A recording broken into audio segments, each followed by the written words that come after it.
जिसके पास इल्म हो, किताबें पढ़ी हैं और अक्ल नहीं, तो उसने गोया इल्म को अपने कंधों पर लाद रखा है।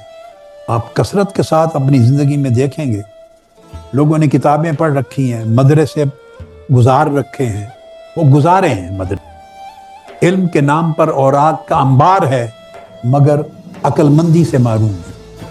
क्या बात कहनी है, किस ढप से कहनी है, किस सलीके से कहनी है, इस वक्त की ज़रूरत क्या है, इन नस्लों की हाजत क्या है, कौम की ज़रूरत क्या है, इश्काल क्या है, रफ़ा किस तरह करना है, इस्तिदलाल कैसे करना है, इतलाक कैसे करना है, तो अक्ल नहीं है, तो उसको इल्म का हथियार इस्तेमाल करना भी नहीं आएगा।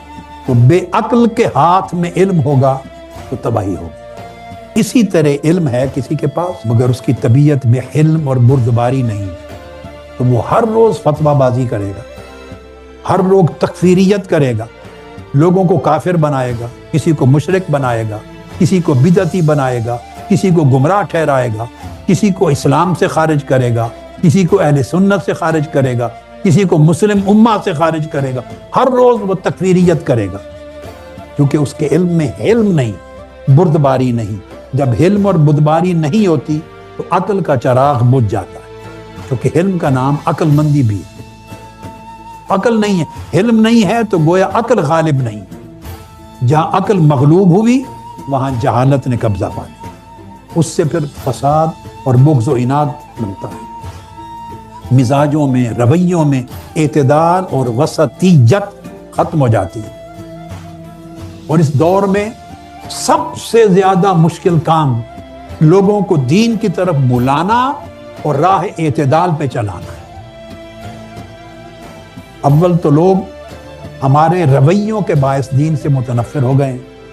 नौजवान नस्लों में दीन की रग़बत नहीं छोड़ी, हमारे रवैयों ने उन्हें बेजार कर दी। और बचे खुचे जो चंद आते हैं, उन्हें अगर इल्म रखने वाला शख्स या इल्म का दावा रखने वाला शख्स या इल्म की इशाअत करने वाला शख्स, हाँ वो मदरसा में करे, मस्जिद के मिंबर पे करे, यूट्यूब पर करे, फेसबुक पे करे, टेलीविजन पे करे, पर्सनल चैनल पे करे या हलकात में करे, जहां भी इल्म का जो कारोबार करता है मगर बगैर इल्म के करता है, बगैर बुर्दबारी के, वो फतवा पसंदी के जरिए मिजाजों को और रवैयों को वसतियत से, एतदाल से, बर्दाश्त से दूर कर देता है।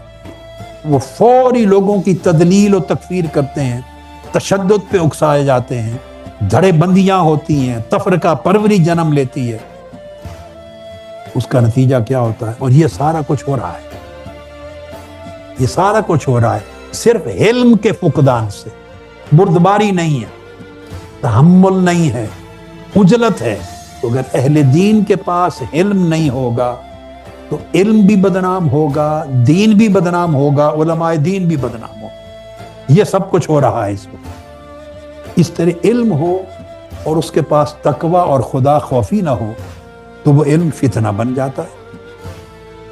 उस इल्म से लोग फितना और फसाद करते हैं। इल्म के जरिए लोगों को आपस में लड़ाया जाता है, इल्म के जरिए ही फूट डाली जाती है। एक तो है ना जहालत के जरिए फूट डालना, वो फूट, वो नुकसान, वो तफरीका थोड़ा नुकसान देने वाला तफरीका है। मगर इल्म के जरिए फूट डालना पूरी उम्मत को टुकड़े कर दे, जिंदगियों को बर्बाद कर देना। जाहिल जो फूट डालेगा उसका इजाला कदरे आसान है, मगर इल्म के जरिए जो फूट डाली जाएगी, तबाही मचाई जाएगी, क्योंकि तकवा खुदा खौफी नहीं थी, तो उसका इजाला बड़ा मुश्किल है। इसी तरह इल्म हो और अमल ना हो तो इल्म बेतासीर हो जाएगा।